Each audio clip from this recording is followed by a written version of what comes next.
अस्सलाम वालेकुम साथियों। बिहार के अंदर होने वाले विधानसभा चुनाव में आज बैरिस्टर असदुद्दीन ओवैसी का बिहार का दूसरा दिन का दौरा था, जिसमें बैरिस्टर असदुद्दीन ओवैसी ने अपने बिहार के अंदर दूसरे प्रत्याशी के नाम का ऐलान कर दिया है। इससे पहले एमआईएम पार्टी ने बहादुरगंज विधानसभा सीट से तौसीफ आलम को अपना प्रत्याशी बनाया था।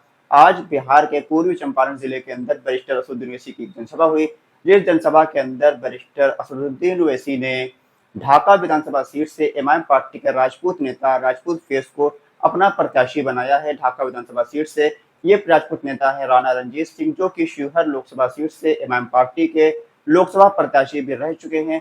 हालांकि इनको जीत नहीं मिल पाई थी, चुनाव हार गए थे। इस बार उनको ढाका विधानसभा सीट से असदुद्दीन ओवैसी ने अपना प्रत्याशी बना दिया है और ढाका विधानसभा सीट का समीकरण पूरी तरीके से बदल चुका है। ढाका सीट के अंदर काफी बड़ी तादाद में मुस्लिम वोटर्स हैं। आरजेडी यहाँ पर कई बार मुस्लिम समुदाय के प्रत्याशियों को टिकट देती रही है। हालांकि इस बार राजपूत समाज से एमआईएम पार्टी का प्रत्याशी होने की वजह से इस सीट का समीकरण पूरी तरह बदल सकता है और असदुद्दीन ओवैसी की एमआईएम पार्टी यहाँ पर कुछ बड़ा खेल कर सकती है। एमआईएम पार्टी बिहार के अंदर लगभग 40 से 50 सीटों पर प्रत्याशी उतारेगी। इस अभी तक 2 सीटों पर एमआईएम पार्टी ने अपने प्रत्याशी के नाम की घोषणा करी हुई है। एक किशनगंज की बहादुरगंज विधानसभा सीट से तौसीफ आलम की, दूसरी पूर्वी चंपारण जिले के ढाका विधानसभा सीट से राणा रणजीत सिंह के नाम का ऐलान हुआ है। राणा रणजीत सिंह काफी वक्त से एमआईएम पार्टी से जुड़े हुए हैं। लोकसभा 2024 के चुनाव से पहले वो एमआईएम पार्टी में शामिल हुए थे। एमआईएम के टिकट पर शिवहर लोकसभा से टिकट से वो चुनाव लड़े थे। हालांकि उनको हार का सामना करना पड़ा था, लेकिन तब से लेकर आज तक एमआईएम पार्टी में वो मजबूती से जुड़े हुए हैं और कई राजपूत समाज के लोग और गैर मुस्लिम नेताओं को उन्होंने एमआईएम पार्टी में जोड़ने का काम किया है। एमआईएम को मजबूत करने का काम किया है। वो तिरहुत के प्रभारी भी हैं। राणा रणजीत सिंह पॉलिटिकल बैकग्राउंड से ताल्लुक रखते हैं। उनके जो वालिद थे सीताराम सिंह, वो भी शिवहर लोकसभा से सांसद रह चुके हैं। मधुबन सीट से कई बार विधायक रह चुके हैं। मौजूदा वक्त में उनके बड़े भाई राणा रणधीर सिंह मधुबन विधानसभा सीट से विधायक हैं और यहाँ पर राणा रणजीत सिंह एमआईएम पार्टी के प्रत्याशी ढाका विधानसभा सीट से बनाए गए हैं। ढाका के अंदर काफी बड़ी तादाद में मुस्लिम और राजपूत समाज का वोटर्स है। ऐसे में एआईएमआईएम पार्टी की एंट्री इस सीट को रोचक बनाने वाली है और असदुद्दीन ओवैसी की पार्टी यहाँ पर बड़ी जीत हासिल कर सकती है, क्योंकि राणा रणजीत सिंह का एक सियासी रसूख है, उनके परिवार का रसूख है इस इलाके के अंदर। जो लोग पिछले बार लोकसभा चुनाव में राणा रणजीत सिंह को इस वजह से वोट नहीं दे रहे थे कि ये चुनाव लड़ने के बाद सिर्फ एमआईएम पार्टी को छोड़ देंगे, सिर्फ चुनाव लड़ने के लिए एमआईएम में आए हैं, उन लोगों को इस चीज का जवाब मिल चुका है। क्योंकि राणा रणजीत सिंह चुनाव के बाद भी एमआईएम पार्टी में मजबूती से जुड़े रहे, न सिर्फ जुड़े रहे बल्कि एमआईएम पार्टी के लिए मजबूती के साथ काम भी करते रहे। नए लोगों को एमआईएम पार्टी में जोड़ने का काम किया। काफी जो उपचुनाव वगैरह हुए उसमें भी काफी मेहनत उनकी तरफ से देखने को मिली है। आज बैरिस्टर असदुद्दीन ओवैसी ने ढाका विधानसभा सीट पर जनसभा को संबोधित करते हुए राणा रणजीत सिंह को अपना प्रत्याशी घोषित कर दिया है ढाका विधानसभा सीट से।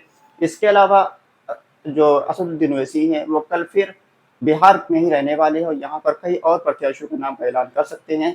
ढाका के और पूर्वी चंपारण के इलाके के अंदर आज कई नेताओं ने एमआईएम पार्टी में शामिल हुए हैं। असदुद्दीन ओवैसी की पार्टी की सदस्यता ग्रहण करी है और यहाँ पर असदुद्दीन ओवैसी की पार्टी बिहार के अंदर एक बड़ा फैक्टर बनकर उभर रही है। असदुद्दीन ओवैसी की पार्टी बिहार के अंदर 10 से 12 सीटों पर चुनाव जीतने की पोजीशन में है। हालांकि असदुद्दीन ओवैसी ने यह ऐलान किया है कि उनकी पार्टी 4 का बदला 24 से लेगी। इस बार असदुद्दीन ओवैसी टारगेट लेकर चल रहे हैं कि उनको 24 विधायक चुनाव में जिता कर लाने हैं और यहाँ पर सियासत में और हुकूमत में हिस्सेदार बनने की कोशिश करनी है। सीमांचल के इलाके में काफी बड़े बड़े नेता पार्टी में शामिल हो रहे हैं। पूर्णिया और किशनगंज जिले के जिला चेयरमैन, दोनों जिलों के जिला चेयरमैन जो हैं वो एमआईएम में शामिल हो चुके हैं। किशनगंज से फैयाज आलम तो पूर्णिया से गुलाम सरवर। इसके अलावा कई और बड़े नेता भी एमआईएम पार्टी में शामिल हुए हैं। आने वाले दिनों में खबर है कि यहाँ पर कई बड़े पूर्व सांसद, पूर्व विधायक, पूर्व मंत्री भी एमआईएम पार्टी में शामिल होने वाले हैं और असदुद्दीन ओवैसी की पार्टी बिहार के अंदर एक बड़ा खेल करने वाली है। असदुद्दीन ओवैसी ने बिहार में ये ऐलान भी किया है कि तेजस्वी यादव को वो सीएम फेस नहीं मानते हैं। असदुद्दीन ओवैसी अपने मजबूती के साथ चुनाव लड़ेगी और यहाँ पर एमआईएम पार्टी काफी ज्यादा मजबूत स्थिति में नजर भी आ रही है। हालांकि पिछले बार एमआईएम पार्टी ने 19 सीटों पर प्रत्याशी उतारे थे, जिसमें से 5 सीटों पर एमआईएम को जीत हासिल हुई थी। लेकिन इस बार 5 में से 4 विधायकों को एमआईएम पार्टी से छोड़कर आरजेडी में चले गए थे। इस वजह से एमआईएम पार्टी को लग रहा था कि यहाँ पर एमआईएम पार्टी का वजूद खत्म हो जाएगा, लेकिन इसका उलट हुआ। एमआईएम पार्टी यहाँ पर और मजबूत हो गई। और भी ज्यादा बड़े बड़े नेता, बड़े बड़े दिग्गज जो नेता थे, मंत्री और विधायक थे, वो एमआईएम पार्टी के संपर्क में आ गए, एमआईएम पार्टी में ज्वाइन होने लग गए हैं और अब यहाँ पर तेजस्वी यादव के लिए काफी मुश्किलों का सामना करना पड़ेगा। बिहार 2025 विधानसभा चुनाव में, क्योंकि तेजस्वी यादव इस बार अस्वस्थ थे कि उनको लग रहा था कि इस बार उनकी ही पार्टी की सरकार बनेगी, उनका ही वही मुख्यमंत्री बनेंगे। लेकिन एम आई पार्टी की मजबूत धमाकेदार एंट्री की वजह से यहाँ पर तेजस्वी यादव की मुश्किलें बढ़ चुकी हैं और असदुद्दीन ओवैसी की पार्टी यहाँ पर हुकूमत में हिस्सेदार और साझेदार बनने की पूरी कोशिश कर रही है। अभी 2 प्रत्याशियों के नाम का ऐलान हुआ है। इसके अलावा लगभग 40 सीटों पर एम आई पार्टी चुनाव में प्रत्याशी उतारेगी और लगभग 12 से 15 सीटों पर एम आई पार्टी चुनाव जीतकर बिहार की सियासत में एक अहम भूमिका निभाने वाली है। और एम आई पार्टी के जो प्रदेश अध्यक्ष अब्दुल इमान हैं, ये बिहार के डिप्टी सीएम बनने के प्रबल दावेदार इस बार नजर आएंगे। ये कुछ लोकल पत्रकारों का कहना है जो सीमांचल के इलाके से आते हैं। उनका कहना है कि सीमांचल के इलाके में इस बार एमआईएम पार्टी पिछले बार से भी बड़ी ताकत बनकर उभरेगी और इस बार अब्दुल रहमान बिहार के डिप्टी सीएम भी बन सकते हैं। आपकी क्या राय है, पार्टी बिहार के अंदर कितनी सीटों पर चुनाव लड़ेगी, राणा रणजीत सिंह के चुनाव जीत पाएंगे? अपनी राय कमेंट बॉक्स में लिखकर जरूर बताएं। खुदा हाफिज।